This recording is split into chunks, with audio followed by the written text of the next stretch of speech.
Okay, problem number 3, a constrained motion problem with pulleys and ropes. It's going to be a short and sweet 10-point problem. Okay, so let's look at this one. If block A is moving down at 6, block C is moving down at 18, determine the velocity of block B. All right, so once I notice that it's a rope pulley problem, or a constrained motion problem, what I like to do is pay attention and see, is there only one rope or are there 2 ropes? Because many times there are 2 ropes, and it makes it, it means I can have 2 L total equations. This is only 1 rope, and I also like to box in things that are moving together, things that are stuck together. See how that B is just connected right there to this pulley right there? So it's almost as if they are moving together. Same thing with C right here. C is connected to that pulley. They are moving together. So I'm going to label this whole box C, this whole box B. Notice how I am not going to block A in.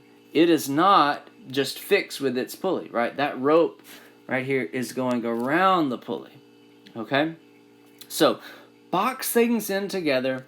Notice if there's only 1 rope or 2 ropes, and then define everything from a fixed point out. Do you see? I'm going to define all of these from here. Do you see that everything up here is kind of fixed, constant? And remember, that's the thing about this. Constants don't matter for this problem. So I'm going to just say the walls right there. Define everything from right here. So this would be LA, this would be LC, and this would be LB. So my L total, right, because what's my process? Write an equation for the length of the rope and then take the derivative. L total would be, right here, LA plus 2 LBs plus 2 LCs. All right, 2 LCs. Did you get that? Did you see that? All right.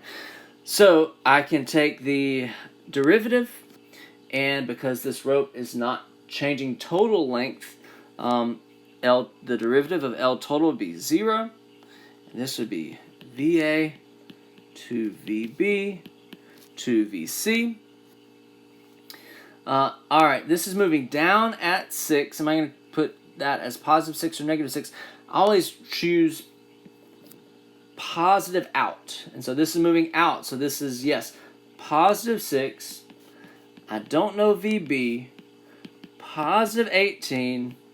I would get VB negative 21 feet per second. All right. I would leave it negative. What does that negative mean? That negative just means inward. That negative means I defined all these as positive. See how I drew these arrows positive out? It's positive up. I mean, it is negative, so it is going up. It is going up. All right, so that one wasn't too bad. Again, it's not going to be a difficult problem, just 10 points. But what's our process? Write an equation for the length of the rope, take a derivative, and set the derivative equal to 0, and then solve. So watch out for problems. Well, box things in that are moving together. Box things in that are moving together. That way you don't have any of these constants. Constant.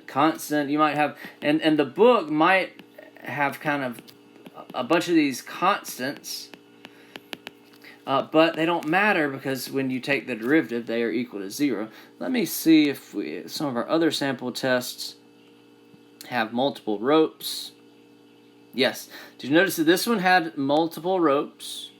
Notice that I boxed B and D in together right here. I did not box A in with that because it is not moving together with that one. And yeah, just separate your ropes. Separate your ropes. I've got this equation and I've got this equation. And so I could, substitute one into the other to solve for what I'm asking for. Let's look at this other one. Let's test 3, version 2. Yeah, 2 different ropes, box things in that are moving together. If you don't, then you might have some of these constants And it's okay. If you don't want to box things in together, you can think about some constants. Also, notice how this rope doesn't go up as far as the other ropes, but I just defined everything from here because those little pieces of it right here are kind of constant. They're not changing right there. So a lot of times it's helpful to draw a line not at the wall, but a little bit down where everything above it is constant. Okay. All right, so that's just an example for a rope, a constrained motion problem. And I thought about asking problems like, tacking onto this, making it a constant acceleration problem or not. But that's all we're going to ask, to find the velocity of something given the velocities of other something else, okay?